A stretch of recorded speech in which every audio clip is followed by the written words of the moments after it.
Right, Danny, firstly, Happy New Year. Busy Christmas period, and then slightly frustrating time afterwards with the cancellations. From your point of view, you joined us early December, 6 or 7 weeks now.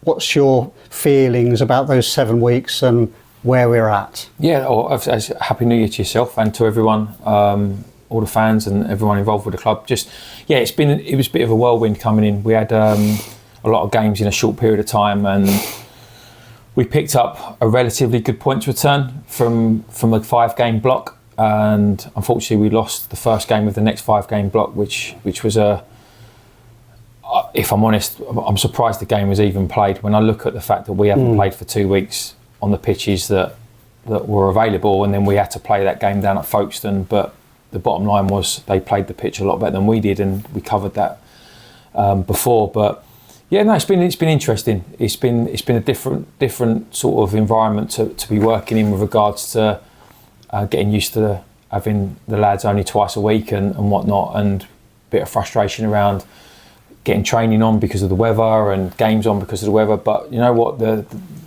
lads are in a good place, the staff are in a good place. There's a good level of confidence in the group that not only can we right the wrongs of the early part of the season, but we can potentially kick on from that. So everyone's in a positive place, considering that we haven't been able to play a game for 2 weeks. Yeah, it's interesting Christmas for semi-pros, isn't it? Because it's they have real lives, and you have to take that into account. Was that an interesting perspective for you?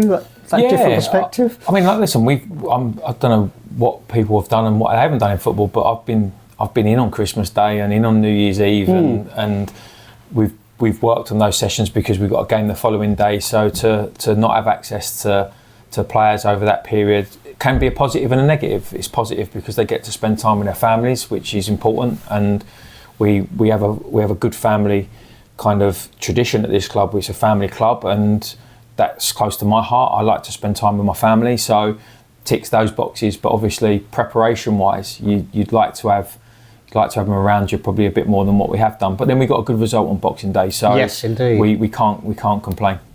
No, and I suppose the one good thing about the cancellations was that you probably had more time to spend with the squad and with the lads and work on stuff. Was that useful, given, making good use of a bad situation? Yeah, you have to take. We're working very hard on controlling the controllables and things that we can manage ourselves and we can deal with ourselves. And the weather is something that, unfortunately, no matter who you are, until they invent some kind of new system, which I'm sure someone probably will, you can't control the weather. So it was what it was. But I think we managed to recruit some good players. We've strengthened the squad. We've given some of our injured players a little bit more time to recover. We've picked up a couple of injuries as well, which obviously which isn't great. But I think with the period that we had with the boys, we've improved. But you can't replace playing games, and obviously that's why we're desperate to get back on the grass, because it's been 2 weeks now. We'll be 3 weeks come the next time we play since we've actually kicked the ball competitively, and that's why we all do it. We want to be on that competitive side of stuff. So as much as we've enjoyed obviously galvanising the group, we want to see the fruits of our labours, and that's on the grass in an 11v11 game. That actually matters. Yeah, those new recruits, I use the word advisedly. Obviously, great to see Ollie back. Ollie Black, somebody who won't need any introduction to most people watching this. He was settling into a sort of centre-back in a 3 when he went over to Worthing. Is that the sort of way you'll be looking to utilise him when he comes back here? We haven't decided on that yet, to be fair, with regards to where we see him. Well, that's a lie. We do know exactly where we're going to put him, but I'm not going to be telling everyone that just yet. But yeah, you'll see that on Good Saturday. Point. Yeah. But no, look, I think Ollie's got a great reputation at the club. He left in a really good place. He earned his move to higher division, and he started the season well at that level. And football's quite a brutal game, and that you can be the flavour of the month 1 minute, and next minute you find yourself surplus to requirements. And I don't think he was ever in that stage where they didn't want him, but Ollie's a footballer, he wants to play. So I think his question to the club was, I want to get some game time, and they rightly so allowed him to go out on loan to pick up some minutes, and I think that's important for us because he knows the club inside out, he knows the fans inside out, he knows what it takes at this level to get results, and he brings attributes that we haven't got in the team, so he's a very welcome addition. Yeah, one of those attributes being that long throw, of course. Yeah, and look, I think that we want to try and play football, and that's apparent in all of the games that we try and play in, but unfortunately at the minute a lot of the pitches we're playing on don't lend themselves to that side of the game, so we need to have a different dynamic to what we're doing, and he definitely brings a different dynamic. Yeah, for sure. And also Alex has joined us from 𝐈𝐍𝐓𝐄𝐒, I think. Yes. So young player, somebody obviously that you rated, brought him in. What's he going to bring to the team? And obviously looks like he's quite light on experience, but high on promise. Yeah, look, I think Alex he started the season quite well with 𝐈𝐍𝐓𝐄𝐒. Unfortunately, he got a suspension, which took him out of the team. Then the player who came in did well, and that's football, that's life. But I think from our perspective, one of my biggest concerns when I first came in was our lack of natural left-hand side balance. We had a right-footed centre-back playing left-back. We had all right-footed midfielders. We had only Tom Howard as our left-sided kind of defender. And we've brought Ben Wells in, who's a left-sided, can play left-side centre-half, predominantly a left-sided centre midfielder.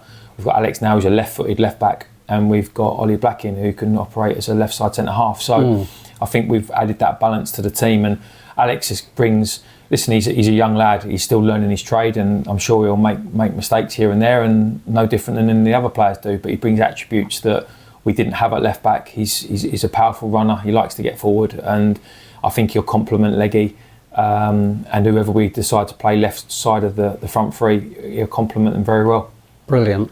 And so, yeah, from injury point of view, obviously Louis now back. No reaction to him returning at all. He's settled back in okay? Yeah, he seems fine, touch wood. 𝐸𝐶𝐅𝐂 is an ongoing issue that we're trying to get to the bottom of.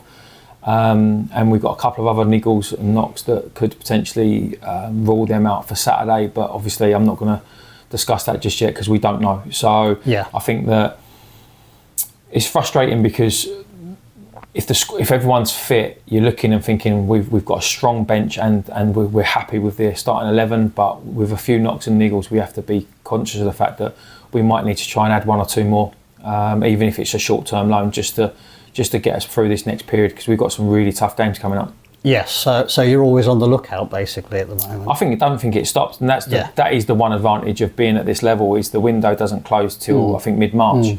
So you can always bring players in, you can do 28-day loans, and I think that gives you that opportunity to try and get yourself over a period. It doesn't make it easy because obviously you still got to get the right characters in and the right people that are going to fit your philosophy and understand the situation we find ourselves in, which is a relegation battle. Yes. But it does give us an opportunity to try and strengthen. Yeah, and so that takes us to Saturday. I assume the team will be in a couple of times this week in the build up to that? Yeah, we're in tonight. We're quite a limited session tonight because of the availability for training facilities that we've got. Unfortunately, it's just how it is. But no, they'll be in tonight. They'll work hard tonight. We'll get them back on the training pitch on Thursday, ready for Saturday. But listen, Cray come to us. They're in great form. But they're also, I think, you have to look at motivation at times. And if this group ever needed a little bit of motivation, it's to have a look at what Cray have done. I think at one point they were bottom of the league, and everyone was crying for Smudge to leave the job and whatnot. And he's a friend of mine, and he's done a fantastic job there, and he's recruited well, and they've got a bounce around them now. And we've got to try and be that team that puts an end to that, hopefully on Saturday. But I think they're up to 9th now, and how quickly things can change in football. So we've got good confidence in the group. We know what Cray are about. They've got a very, very experienced side with some great young talent, and we need to try and match them every step of the way on Saturday, and hopefully we can come out on the right end of the result. Yeah, and it's all about us really, isn't it? We can look at the table, but it's all about us. If we win games, if we get points, we'll be all right, won't we? Yeah, well, we've blocked the rest of the season up into 5-game blocks, and we know roughly what amount of points we need in those blocks to not only secure safety, but to put us into a little bit more of a comfortable position. So it's a difficult one, because obviously you want to win home games, and you want to, there's certain teams you expect to beat, which you should beat, and so on and so forth. But I've been fortunate to work under some good managers, and they're always like, it doesn't matter where the points come from. If you've got a points total that you want to hit in a period of time, it doesn't matter who it comes against, as long as you're hitting your totals. And there'll be months or blocks where you'll overachieve, and there'll be some blocks that you'll underachieve. But when it evens itself out across the remaining however many games we've got, as long as it's in the right direction, we should be okay. Yeah, fantastic. And obviously you'll be concentrating on Cray, but worth mentioning on Tuesday, interesting little fixture against Binfield in the Velocity Trophy, isn't there? So yeah. How do you view that?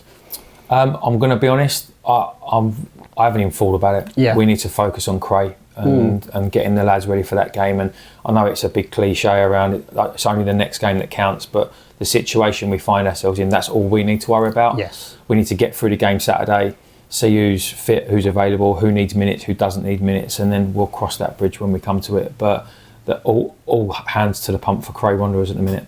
Yeah, brilliant. Yeah, absolutely fair point. I have to agree. Yeah, that's it really. So we look forward to Saturday.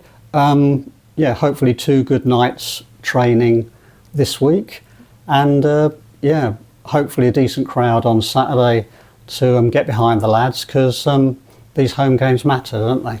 Yeah, and I think that the fans are going to play a massive part. We have to, when you're fighting, whether you're fighting at the bottom of the table, you're fighting for promotion, that unity between everyone at the club, whether it's fans, staff, volunteers, players, management, whoever it is, you have to all stick together. And we're in a position where we need to stick together. And the fans been a massive part of that. They've been excellent since I've been in so far. And we've given them some highs, and we've also given them some lows. And if we can keep a level head around it, we stick to the plan, we stick to the process. One, I think I'm confident we'll be fine. But 2, we can hopefully put some smiles on their faces. But we have to do it together. So there'll be times when we'll need them to give us a little lift, and there'll be times when they're going to need us to give them something to get behind. So hopefully we can keep that relationship going and have some positive results between now and the end of the season. Yeah, brilliant. Amen to that. Thank you very much, Danny. No problem. Look forward to seeing you on Saturday. Look forward to seeing everybody in the ground on Saturday again. Been a while, hasn't it? Yeah, it has. Yeah. Fantastic. Yeah, such is the nature of the British winter. Yeah. Yeah, brilliant. Thanks for talking to us. And yeah, have a good session this evening. See you at the weekend. Brilliant. Thank you very much. Thank you. Cheers.